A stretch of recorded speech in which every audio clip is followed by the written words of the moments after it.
What's something you did before it became popular? Collecting vinyl before it became popular again. I was getting all those deals in the mid-late 90s when basically everyone had abandoned it.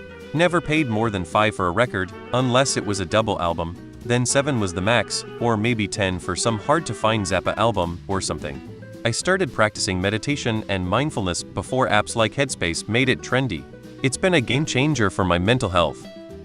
I started urban gardening and growing my own herbs and vegetables before it became trendy.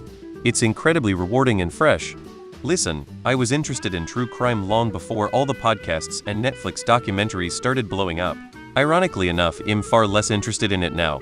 Before meal delivery kits became popular, I was P. Using reusable shopping bags was something I did years before it became a widespread environmental movement.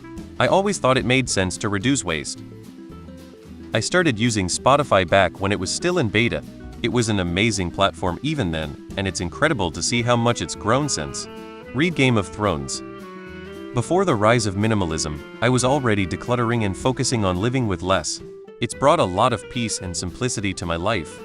I began using standing desks years before they became common in offices. It's been great for my posture and overall health. My love for thrift shopping started in high school. I loved finding unique pieces and creating my own style from vintage clothes. Before intermittent fasting became a popular health trend, I was following it naturally due to my eating habits, and it worked well for me. I was using the ARPANET before it became the public internet.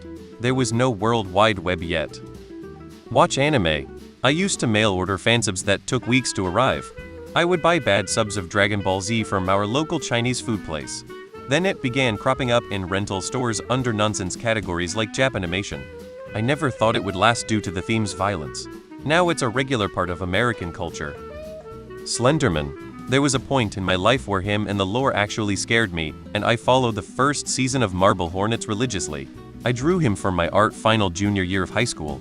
Now he is the butt of many jokes and horrible jump scare games.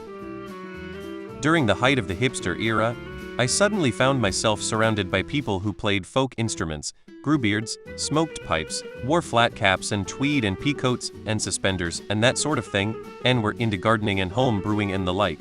It was a retro thing, but for me it was just the tastes I had learned from my father and my uncles, who learned it from the generation before them in our little rural town. But it does no good to tell hipsters that you were into all of this before them. I was coding and building websites as a teenager, long before coding bootcamps and online courses made it accessible to everyone. A lot of the things I liked an 80s child has become a trend nowadays. So now I like nothing. Try stealing that from me.